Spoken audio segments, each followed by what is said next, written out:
কতটা নিম্নতর হলে তবে এই রকম ভাবে কন্টেন্ট হতে পারে। তাহলে তুমি বাড়িতে উলঙ্গ হয়ে থাকো, রাস্তায় বেরো উলঙ্গ হয়ে বেরো, জামা কাপড় পরারই দরকার নেই। তোমার যদি উলঙ্গটাই যদি তোমার একমাত্র প্যাশন আর ফ্যাশন হয়ে থাকে, উলঙ্গ হয়ে বেরো। আমারও যে থানা তারও সেই থানা, আমারই থানার অন্তর্গত, যার জন্য আমার গায়ের জ্বালাটা আরো বেশি ধরেছে।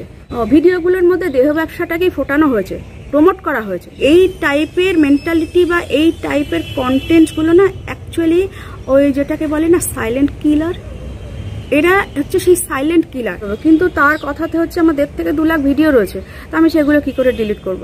তো 1.5 থেকে 2 লাখ তার চ্যানেলে এই লেভেলের ভিডিও আছে, তো সেক্ষেত্রে আর কি বলবো, অভাবের থেকেই হয়তো ব্যাপারটা এসেছে বা চিন্তা ভাবনাটা এসেছে, বা অভাবের তাড়নাতেই এরকম টাইপের ভিডিও করা যাতে ইনকামটা বেশি হয়। খুবই অশ্লীল, যেগুলো সামনে দেখা যায় না, নিজেই দেখতে গেলে চোখটা বন্ধ হয়ে যায়। ওনার বডি ল্যাঙ্গুয়েজটা অত্যন্ত খারাপ। এ যেহেতু একটা ইয়াং মেয়ে, ও যেভাবে নিজেকে প্রেজেন্ট করে আর যেভাবে অপোজিট সাইডের পুরুষদেরকে আর কি প্রভোগ করে কাছে ডাকে বা ডাকার ইঙ্গিতটা দেয়, সেটা আমার কাছে অত্যন্ত খারাপ লেগেছে। এবং ও যেভাবে প্রতিটা মুহূর্তে মানে প্রতিটা ওর বডি পার্টসের দিকে ইঙ্গিত করে করে যেভাবে ডাকে, বাঙালি ঐতিহ্যতে তো যায়ই না, কোনো অবস্থাতেই যায় না, আর আমাদের ভারতবর্ষের ঐতিহ্যতেও যায় না। যে আমি আগে আমার ঘর পরিষ্কার যদি রাখি, তবে আমি আমার পাড়া পরিষ্কারের কথা ভাবতে পারবো। ওনাদের এক্সপ্রেশনের মধ্যে একটা মর্মাহত ব্যাপারটাই আমি দেখেছি, মানে কোথাও একটা গিয়ে কিছু একটা ভুল করে ফেললাম বা ভুল হয়ে গেল, বা যে আমার এটা খুব খারাপই লেগেছে যে এটা একটা লিগাল ব্যাপার, ইন্টারনাল ব্যাপার, এটা কি করে আপলোড হতে পারে। যখন কনভারসেশন হয়েছিল আমাদের সকলের মধ্যে, তা আমি প্রথমেই ছোট বোন হিসাবেই আমি কথা বলি যে দেখো, তোমার কোনো ক্ষতি আমি হবে না, কোনো ক্ষতির কথাই আসবে না, তুমি এই ধরনের যত ভিডিও আছে সব তুমি ডিলিট করে দাও। একটা চ্যানেলে 1.5 থেকে 2 লাখ এইরকম ভিডিও আছে যেগুলো সে ডিলিট করতে পারবে না। আজকে তোমরা উৎসাহ দিচ্ছ বলে আজকে কিন্তু এরা কিন্তু মাটি ফুঁড়ে উঠেছে, এরা মাথা তুলে দাঁড়িয়েছে। দিদি, আমরা দেখলাম আপনি তো রাশিয়ান ভাবি ওদের বিরুদ্ধে আইনি লড়াই করছেন, এবং যাতে সমাজ মাধ্যমে ওই জঘন্য নোংরা ভিডিওগুলো না আসে, যুব সমাজের যাতে বিঘ্নিত না হয়, সেই বিরুদ্ধে লড়াই করছেন। মানে এই ব্যাপারে আপনার কেন হঠাৎ মানে ইয়ে হলো? এটা ব্যাপারটা না ঠিক হঠাৎ নয়, বেশ কিছুদিন ধরে এই ভিডিওগুলো না সামনে আসছে। শুধু রাশিয়ান ভাবি বলে কথা নয়, অনেকের ভিডিওই সামনে আসছে যেগুলো খুবই অশ্লীল, যেগুলো সামনে দেখা যায় না, নিজেই দেখতে গেলে চোখটা বন্ধ হয়ে যায়। কিন্তু এই রাশিয়ান ভাবিকে প্রথমেই কেন স্টেপটা নিলাম বা নেওয়ার চিন্তা করলাম, ওনার বডি ল্যাঙ্গুয়েজটা অত্যন্ত খারাপ। অনেকেই অশ্লীল ভিডিও করছে, সবটাই খারাপ, এবং আরও অনেক খারাপের মধ্যেও মানে এ যেহেতু একটা ইয়াং মেয়ে, প্রথম কথা। দ্বিতীয়ত, যে মেকআপেই থাকুক না কেন, একটা আউটলুক বলেও তো একটা ব্যাপার থাকে, একটা যদি মোটা ভুটকো একটা বা একটা কালো হাতির মতো কেউ একটা, সেটা একটা আলাদা ব্যাপার। কিন্তু ওর তো বডি ল্যাঙ্গুয়েজের মধ্যে তো একটা আউটলুক আছে, সেটাকে তো অস্বীকার করার তো কোনো লাভ নেই।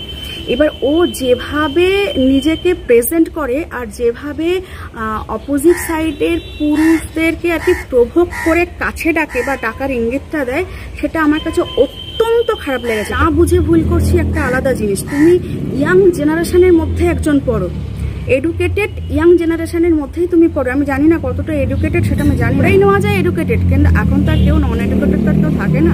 তো সেই জায়গা থেকে একটা রুচিরও তো একটা ব্যাপার থাকে। এবার সেই রুচি কতটা নিম্নতর হলে তবে এই রকম ভাবে কন্টেন্ট হতে পারে, এটা যে কখনো কন্টেন্ট হতে পারে এটা তো আমাদের জানি না, আমরা কি শিক্ষায় শিক্ষিত হয়েছে, আমরা হয়তো শিক্ষাই পাইনি। এদেরকে দেখলে বা এখনকার জেনারেশনের এইসব ভিডিও বা এইসব দেখলে এখন নিজেদের শিক্ষাকে জিজ্ঞাসা করতে হয়, আমরা কোন স্কুল কোন কলেজ থেকে পড়াশোনা করেছি, আদৌ কি আমরা পড়াশোনা করেছি? ভাবে প্রতিটা মুহূর্তে মানে প্রতিটা ওর বডি পার্টসের দিকে ইঙ্গিত করে করে যেভাবে ডাকে, তো সেটা আমাদের বাঙালি ঐতিহ্যতে তো যায়ই না, কোনো অবস্থাতেই যায় না, আর আমাদের ভারতবর্ষের ঐতিহ্যতেও যায় না। আমি একটা জিনিস পরিষ্কার বুঝি, আমি আগে আমার ঘর পরিষ্কার যদি রাখি, তবে আমি আমার পাড়া পরিষ্কারের কথা ভাবতে পারবো, আর আমার ঘর আর আমার পাড়া যদি পরিষ্কার থাকে তবে আমি আরও সাইডের দিকে আমি ভাবতে পারবো। তো যেখানে আমার কলকাতাতে আমার পাশাপাশি কেউ যদি এরকম নোংরা, এরকম মানে কি বলবো, এরকম আর ভাষাটা আমি দিতে চাইছি না, তো এইরকম হয়। এবার আমি যদি বাইরের কারণ নিয়ে কথা বলি, তা বা আমি বা আমরা যেই হোক না কেন, তারা তো বলবে আরে তুমি তোমার নিজের পাশের বাড়ির এরকম ব্যাপার বা তোমার লোকালিটির মধ্যে এরকম ব্যাপার, তুমি তাকে কেন আগে বলছো না? সে যেহেতু আমারই থানার অন্তর্গত, দূরের কেউ নয়, আমারও যে থানা তারও সেই থানা, আমারই থানার অন্তর্গত, যার জন্য আমার গায়ের জ্বালাটা আরো বেশি ধরেছে। দিদি, আপনাদের তো থানায় রেগেছিল, তো সেখানে তো যে ভিডিওটা আপনাদের মধ্যে কথাবার্তা হয়েছে, কনভারসেশন হয়েছিল, সেইটা তো আমরা দেখেছিলাম, আপলোড করেছিল, আপনারা আবার দেখছি যে ডিলিট করা হয়েছে খবরটা প্রকাশিত হয়। এই ব্যাপারটা আমি কারণ কিনা আমাকে তো ব্লক করে রেখেছে, আমাকে ব্লক করার আমার অত ইন্টারেস্ট নেই যে প্রতিটা মুহূর্তে ওর আইডি চেক করে দেখবো বা আমি কাউকে বলবো ভাই দেখা, আমার অত ইন্টারেস্ট নেই। আমাকে কালকে একটা নিউজ থেকে আমাকে কন্ট্যাক্ট করা হয়, আর আমাকে বলাই হয় যে দিদি ব্যাপারটা কিরকম হলো, থানার কনভারসেশন কি করে বাইরে চলে আসলো। তা আমি বললাম কি হয়েছে, আমি তো জানি না কিছু। তখন বলছে হ্যাঁ দিদি তোমাদের কি কালকে ডেকেছিল, তো বা আপনাদের কি কালকে ডেকেছিল, যে আপনাদের ওখানে যা কনভারসেশন হয়েছে সেটা পোস্ট করা হয়েছে, সোশ্যাল মিডিয়াতে পোস্ট করা হয়েছে। তো আমি একটু হাসলাম, আর কিছু বলিনি। তারপরে ওরাই নিউজ কভার করতে এসেছিলেন। ইভেন আজকেও আমি একটা বিশেষ কাজে আমি থানাতে গেছিলাম, ওনাদের এক্সপ্রেশনের মধ্যে একটা মর্মাহত ব্যাপারটাই আমি দেখেছি। মানে কোথাও একটা গিয়ে কিছু একটা ভুল করে ফেললাম বা ভুল হয়ে গেল বা এরকম একটা ব্যাপার থাকে না, মানে কোথাও একটা ইয়ে যেটা হয় আর কি। তো প্রত্যেকের এক্সপ্রেশনটা আমার খারাপ লেগেছে, কারণ ওনারা হয়তো এখন ভাবছেন এটা না হলেই হয়তো ভালো হতো। তো এই ভিডিওটা নিয়েও কথা হয়েছে, তো আমার কাছে নেই, কারণ আমি ওদের কাছে চাইনি, আর আমার ইন্টারেস্টও হয়নি যে আমার এটা খুব খারাপই লেগেছে যে এটা একটা লিগাল ব্যাপার, ইন্টারনাল ব্যাপার, এটা কি করে আপলোড হতে পারে। এর ব্যাপারে থানায় কতটা আপনাকে সহযোগিতা করছে, মানে থানায় কি পদক্ষেপ নিচ্ছে, আদৌ কি নিচ্ছে? এটা তো অ্যাকচুয়ালি সোশ্যাল ক্রাইম বা সাইবার ক্রাইম বা এই টাইপের, এটাকে ক্রাইম কেন আমি বলছি, এই টাইপের মেন্টালিটি বা এই টাইপের কন্টেন্টসগুলো না অ্যাকচুয়ালি ওই যেটাকে বলে না সাইলেন্ট কিলার, এরা হচ্ছে সেই সাইলেন্ট কিলার, যে আমি তোমাকে হাতে মারছি না, কিন্তু আমি তোমাকে এমনভাবে দুর্বল করছি। হয়তো অনেকের তো হতেই পারে যে সবার তো ধরো কন্ট্রোলিং পাওয়ারটা তো এক নয়, ঠিক না, সবার তো কন্ট্রোলিং পাওয়ারটা এক নয়। এবার সেক্ষেত্রে অনেকের তো শারীরিক প্রবলেম হতে পারে, অনেক কিছু প্রবলেম হতে পারে, এবার সেই প্রবলেম থেকে আরও অনেক কিছু এফেক্ট হতে পারে। তো এগুলোকে আমরা সাইলেন্ট কিলার হিসাবেই ধরা হয়, সেই জায়গা থেকে কিন্তু অফেন্স তো বটেই, মানে ক্রিমিনাল অফেন্স তো বটেই। এখন সেটাও পরবর্তীতে দেখা যাবে কি হবে না হবে। আর কারণ কিনা থানার হাতে তো সব কিছু থাকে না, থানা একটা লিমিট পর্যন্ত ওনারা টেক কেয়ার করার চেষ্টা করেন, যদি আমাদের মধ্যস্থতায় যদি ব্যাপারটা মিটে যায়। এবার মেটার ব্যাপারটা হয় কি বোথ সাইড যদি ব্যাপারটাকে এগ্রি করে নেয় সেই ক্ষেত্রে মিটে যায়। তো আমি যখন কনভারসেশন হয়েছিল আমাদের সকলের মধ্যে, তা আমি ওকে প্রথমেই ছোট বোন হিসাবেই আমি কথা বলি বা বড় দিদি হিসাবেই ওর সঙ্গে আমি কথাটা শুরু করি, এবং আমি ওর কাছে প্রপোজালও রাখি যে দেখো তোমার কোনো ক্ষতি আমি হবে না, কোনো ক্ষতির কথাই আসবে না, তুমি এই ধরনের যত ভিডিও আছে সব তুমি ডিলিট করে দাও, সব তুমি ডিলিট করে দিয়ে তুমি একটা সোশ্যাল মেসেজ দিয়ে দাও যে হ্যাঁ ভুল হয়ে গেছে, মানুষ মাত্র তো ভুল করতেই পারে, আর সব মানুষের মধ্যেই কম বেশি ভুল ত্রুটি থাকে, কেউ বলতে পারবে না যে আমি 100% ঠিক কি না। তো সেই জায়গা থেকে ধরো বুঝেই হোক না বুঝেই হোক বা প্রয়োজনই হোক, কারণ একটা ব্যাপার উঠে এসেছিল, ওরাই বলছিল বা ওর মুখ থেকেও বেরিয়েছিল, আরও অনেকের মুখ থেকে বেরিয়েছিল, অভাবের তাড়নাতেই এরকম টাইপের ভিডিও করা যাতে ইনকামটা বেশি হয়। মানে আমাকেই প্রশ্ন করা হয়েছিল যে অভাবটা বোঝেন কখনো, অভাবটা দেখেছেন কখনো?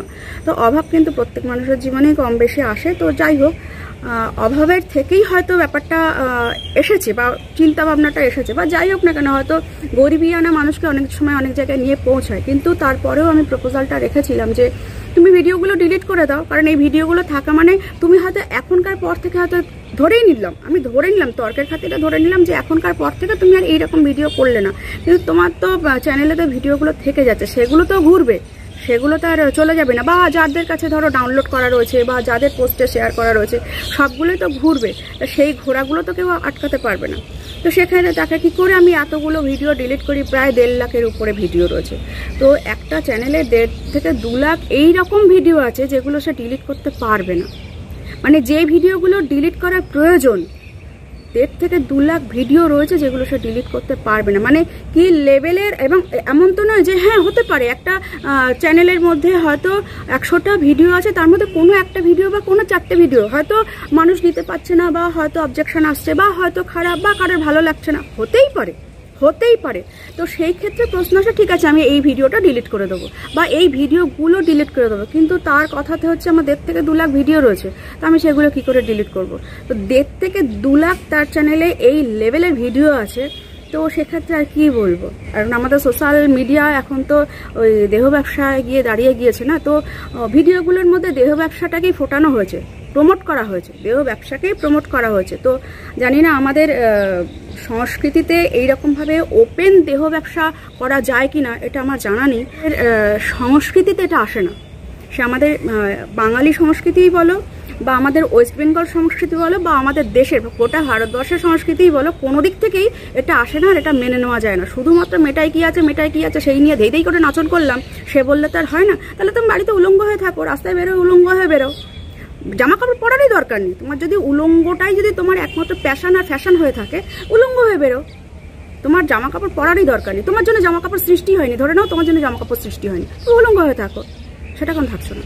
দিদি, এইসব ভিডিওর জন্য আমরা দেখেছি ইউটিউবে এবং ফেসবুকে এইসব ভিডিওর জন্য যারা আসল কন্টেন্ট ক্রিয়েটার, যারা আসল কষ্ট করে এক একটা কন্টেন্ট বানায়, তারা কিন্তু মার খাচ্ছে। মার খায় কি? সত্যি বলতে কি সোশ্যাল মিডিয়া না থাকলে আমরা জানতেই পারতাম না যে আমাদের ঘরে ঘরে কোনায় কোনায় পাড়ায় পাড়ায় কত ভালো ভালো ট্যালেন্ট লুকিয়ে আছে, ছোট দিয়ে বড় দিয়ে বাচ্চা দিয়ে কত ভালো ভালো, কিন্তু কি এদের জ্বালাতনে তারা চাপা পড়ে আছে, ছাই চাপা বলে না, ছাই চাপা পড়ে আছে ওই প্রতিভাগুলো। এদেরকে যদি একটু দমিয়ে দেওয়া যায়, ওই প্রতিভাগুলোই ফুটে উঠবে। তাতে কি আমাদের সোসাইটিতে কি সুফল হবে না? সেটাই তো সুফল হবে। তো তোমাদের মধ্যেও তো ভালো ট্যালেন্ট থাকতে পারে, ভালো কিছু থাকতে পারে, তোমরা সেটা নিয়ে করো না কেন? তোমাদেরকে তো কেউ বলছে না যে তোমরা করো না, তোমরা কেউ থেকো না, তোমরা কেন করছো সেটা তো কেউ বলছে না। শুধু বলছে শালীনতা পরিচ্ছন্নতা, কেউ বলছে না, কাউকে বলছে না যে তুমি করছো কেন, তুমি থাকছো কেন, তুমি চোখ বন্ধ করে থাকো। ব্যাপারটা সেরকম নয়, ব্যাপারটা হচ্ছে তুমিও ভালোভাবে থাকো, ও ভালোভাবে থাকুক, আমিও ভালোভাবে থাকি, সবাই মিলেমিশে থাকি। কিন্তু কি একজন তুমি এমন একটা কিছু ক্রিয়েট করছো, কেউ তোমাকে ঘৃণা করছে বলে দেখছে, আর কেউ আবার এন্টারটেন করছে বলেও দেখছে, কেউ আবার নিন্দামন্দ লিখবে বলেও দেখছে। এবং আমি তাদেরকেও বলবো, যারা প্রশংসায় ভরিয়ে দেয়, কমেন্টাররা কমেন্ট বক্সে প্রশংসায় ভরিয়ে দেয়, তারা কোন দৃষ্টিভঙ্গি দিয়ে দেখে?